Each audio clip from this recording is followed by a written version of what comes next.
It was another day for me. As I got up, I sighed. What to do today? Everything should be quite interesting. As then someone opened the door. It was Sir Pentious. He said he wanted to enter the hotel, but then I got an idea. A spy. So, I had an idea. As we all let Sir Pentious in, he would do his normal thing like in canon, but I would then go to talk to him alone. So, Sir Pentious, could I ask you a question? Yes, Madam Princess? I then looked at the watch and I whispered something. I want you to be a double agent. He looked at me and he wanted to scream, but I said, don't scream or I'll use my magic. He then started to turn the volume off on the watch, as then he looked right at me. Why do you want me to be a double agent?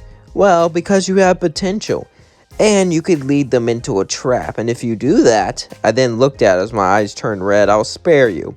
I would never hurt Sir Pentious, though. My moral code won't let me do it. However, he didn't know that. As Sir Pentious would agree, I would then start to feed him information, as then they would feed the V's false information, like about secret places Alistair hide stuff, and secrets to his power which aren't true, and stuff like that. Basically to keep Vox and the rest entertained, and to keep them off our trails. It was quite ingenious, in fact, and it also helped us bond to share this little secret between us. And as the days went on, Sir Pentious was actually starting to change. However, Vaggy would demand he get rid of his egg boys like in canon, but this time I had something else in mind. As I walked up and said, don't do that, Vaggy would say, what? What do you mean? They're evil henchmen. They're not evil. Look how cute they are. Come on, they're the egg boys. You can't get rid of his sweet egg boys. That's just cruel. Vaggy would say, it's cruel to have them all be servants. You know that, right? That's kind of messed up that Sir Pentious would say, please, as he would look at her and give her puppy dog eyes, as she would say, fine. Yay, I get to keep my egg boys. I get to keep my egg boys. As then I walked over to Alistair. So, you're going to an overlord meeting, correct? Alistair would say, how do you know such a thing? I would simply smirk and say, well, I have my ways. Anyway, I think it would be best if I went along with you. After all, having the princess on your side can be quite a flex, and I think I want to know about overlord politics since I am half sinner. Alistair would say, are you crazy? I don't think. I would simply look at him and say, please, trust me. There's stuff in it for both of us. Alistair would sigh and let me go along. As we were walking, suddenly Gestiel would show up. Gestiel would look at me and Alistair and say, hello. So you're walking with the princess? Interesting. Oh my, are you two a thing? Is that why you were gone? Planning some sort of coup d'etat with the princess herself? Alistair would say, no. I would say, he's not my type. Although, I would know why you would think that. After all, he is quite handsome. Gestiel would say, so then why are you here? Understanding overlord politics. Besides, it's part of my grand plan that I help you guys with something. Don't worry, it won't put any of you in danger. I promise, a royal promise. If that means anything, at least. I hope it does. Alright, Gestiel would say. As then we would go up to the meeting. Everything would happen normally, but I would be there. As everyone there looked right at me. Tensions were high. Everyone was confused why I was there. However, they didn't question it since I was the princess. And seeing that I went Alistair in the shady part, maybe this whole hotel was a front for something darker. Maybe the whole being nice was just an act. They didn't know. Suddenly, Velvet would walk in and throw the exorcist down like in canon. As then I took a picture with my phone. As then I smirked. As Velvet walked in. Well, Princess is here. It doesn't really matter. I think you'll like to see this. As suddenly she looked at the exorcist. We did it. We destroyed an exorcist. One of them perished. Do you know what this means? This means we can all fight back. Camilla Carmine hated this idea, as she got up and began to talk back about it, saying, we don't even know it was one of us. As I looked and says it was, and it was Camilla Carmine. She's the one who wiped out the angel, and she doesn't want anyone to know about it because she doesn't want a war. The be brought right down on her, as everyone looked at me, confused on how I knew this. As Camilla Carmine yelled, how do you know this? Why bring it up? Why say such a thing? Calm down. Don't you see? Now we can defend ourselves and push back. They'll be scared of us, and they won't want to come back and fight now, once they see what we're capable of. After all, if they keep poking the bear's gonna bite back, and they won't like its claws. They become weak and arrogant, and I think we can all fight back. I think we can all do it. Push them back once and for all. Every single one of us. Show them how powerful we are. After all, we'll be like legends once we defeat these angels. Everyone will hear about it, and I know how to destroy them personally.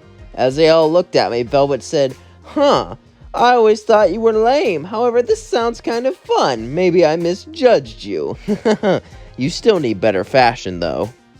As then, Camilla Carmine says, do you know how to destroy an angel? Yes, angelic weapons, and you have them. I demand you give it to us. After all, I think, you demand? I'm the one who called this meeting. This meeting's off. As I said, oh no. As Princess of Hell, I declare this meeting is far from off. As I looked at her straight in the face, and she looked at me. Celestial and Alistair were shocked. Celestial was ready to defend Camilla Carmine. However, literally all the other overlords were on my side, so doing so publicly might be a death sentence right now, so we waited that one out.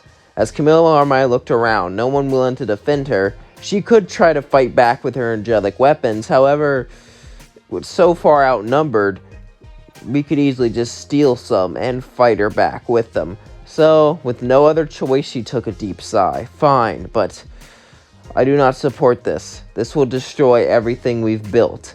However, I will fund this war. I just hope the end times do not come from it. The end times from the Bible? I didn't think about that. However, I'll make sure to fight defensively. After all, I am the princess, and I am the face of this movement. Little did I know, though, the V's wanted to steal that out from under me. They wanted to become the face of the movement themselves. After all, who do they like more? Royalty stepping in their way, or fellow sinners? However, for now, they'll go along with me and go along with my plan. As we all walked out, Alistair was walking with me and said, that was a surprise. So, what will you do to stop me from telling the rest? I'm sure they'll be happy to know I'm defending the hotel. However, I'm not doing over the greatest of reasons.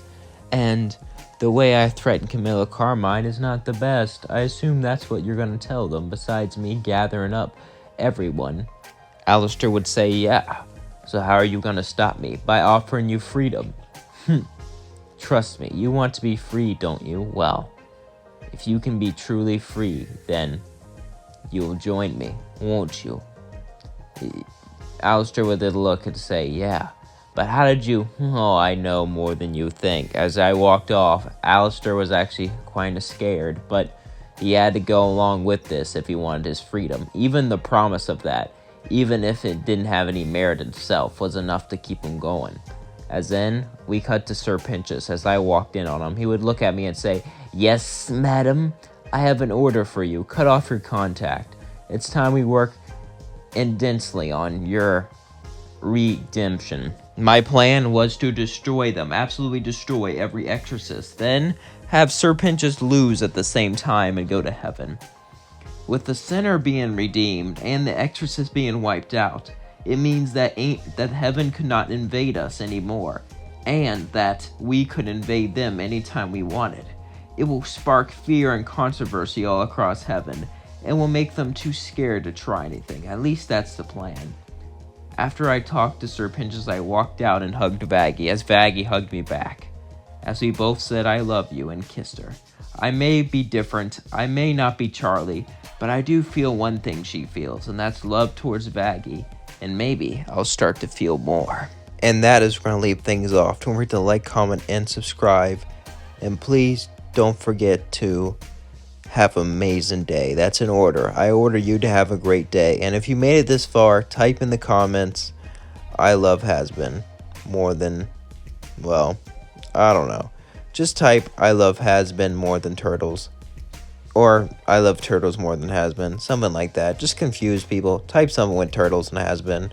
Maybe turtle is Lucifer or something. I don't know. Be creative with it. Turtles and has-been. That's your theme to type in. I hope you use that theme well. I hope you have a good day. And I hope you enjoyed this video and this series so far. Love you all. Peace out.